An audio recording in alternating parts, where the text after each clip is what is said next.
நம்ம பார்க்க போகிற வீடியோ பார்த்தீங்க அப்படின்னா ஃப்ரூட் ஜெல்லி கேக் தான் பார்க்க போகிறோம். அதுக்கு நான் கடல் பாசி எடுத்துருக்கேன். ஒரு 10 கிராம் அளவுக்கு எடுத்திருக்கேன். இது நல்லா கட் பண்ணி எடுத்துக்கலாம். இது சிசரில் தான் வச்சு கட் பண்ண முடியும். இப்போ இதை தண்ணி ஊற்றி ஊற வச்சுக்கலாம். இது ஊறிச்சோன்னா டக்குன்னு நமக்கு ரெடி ஆகிடும். அதுக்காக ஊற வைக்கிறேன். அப்படியே கூட சேர்த்துக்கலாம். இப்போது ஒரு கப் அளவு தண்ணி ஊற்றி கேஸ் பற்ற வச்சுட்டு அதில் தண்ணி கொஞ்சம் சூடானதும் சர்க்கரை ஆட் பண்ணிக்கலாம். நான் வந்து 1.5 கப் அளவு சர்க்கரை எடுத்திருக்கேன். நல்லா ஸ்வீட் அதிகமாக வேணுன்றவங்க 1.5 கப் அளவு எடுத்துக்கோங்க. அப்படி இல்லைன்னா அதுக்கேற்ற மாதிரி இந்த மாதிரி நல்லா மிக்ஸ் பண்ணி விட்டதுக்கப்புறம் நல்லா சர்க்கரை எல்லாம் கரைஞ்சதுக்கப்புறம் நம்ம இந்த அகரையும் சேர்த்துக்கலாம். பாருங்கள், நல்லா கரைஞ்சிடுச்சு. இப்போ இதை நல்லா மிக்ஸ் பண்ணிவிட்டு இந்த அகரும் நல்லா வேகட்டும். அந்த சுத்தமாக இந்த லேயர் மாதிரி கண்ணாடி மாதிரி இருக்கிறது எல்லாமே கரைஞ்சி சுத்தமாக போயிடும்.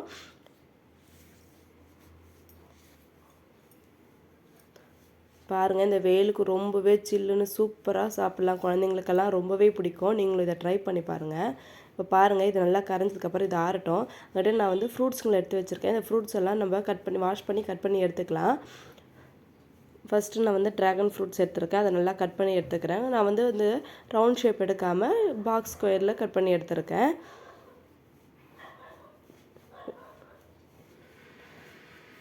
இப்போ இதை கிவி எடுத்துருக்கேன். இதையும் வந்து நம்ம கட் பண்ணி ரவுண்ட் ஷேப்புக்கு எடுத்துக்கலாம். இப்போ ஸ்ட்ராபெரி, உங்களுக்கு எத்தனை ஸ்ட்ராபெரி வேணுமோ அதுக்கு ஏற்ற மாதிரி கட் பண்ணிக்கலாம். நான் ஒரு 5 ஸ்ட்ராபெரி எடுத்தேன்.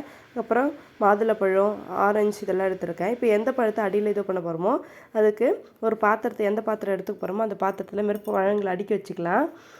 இது மாதிரி அடுக்குனதுக்கப்புறம் நம்ம ஜெல்லி ரெடி ஆகிட்ருக்கோம். அந்த அகரகர் இதுவே ஆறுனதுக்கப்புறம் கொஞ்சம் கொஞ்சமாக ஒரு டம்ளரில் கரண்டியோ இல்லை டம்ளர் வச்சு ஊற்றிக்குங்க. திரும்ப திரும்ப இதே மாதிரி அடுக்கி வச்சுட்டு திரும்ப அதே மாதிரி ஊற்றிக்கணும். பாருங்கள், ஃபுல்லாக ஊற்றி வச்சாச்சு. இப்போ இதை ஃப்ரிட்ஜில் வச்சிடலாம். ஆப்பிள்லாம் அடிக்கிட்டு நல்லா ஃபுல்லாக ஆகிடுச்சு கிரேப்ஸ்லாம் போட்டு. இப்போது இதை ஃப்ரிட்ஜில் வச்சுட்டு ஒரு 1 ஹவர் கழித்து எடுத்தோம் அப்படின்னா அப்படியே சூப்பராக ரெடி ஆகிட்ருக்கோம். பாருங்கள், இப்போ 1 ஹவர் ஆகிடுச்சு. இதை கத்தி வச்சு சைட்லலாம் எடுத்து விட்டுட்டு அதுக்கப்புறம் ஒரு பிளேட்டில் தட்டணும் அப்படின்னா அப்படியே அழகாக அந்த ஷேப் மாறாமல் அழகாக வந்துடும். பார்க்கவே ரொம்பவே சூப்பராக இருந்ததுங்க. எங்கள் வீட்டில் இருக்க குழந்தைங்களுக்கெல்லாம் ரொம்பவே பிடிச்சிருந்தது. பாருங்கள், பார்க்கவே எவ்வளோ சூப்பராக இருக்குன்னு. இதை கட் பண்ணோம் அப்படின்னா அந்த கேக் ஷேப்புக்கு அழகாக அந்த ஃப்ரூட்ஸுங்க எல்லாம் சேர்ந்து அப்படியே ஜெல்லி சில்லுன்னு சாப்பிட அவ்வளோ டேஸ்ட்டாக இருந்தது.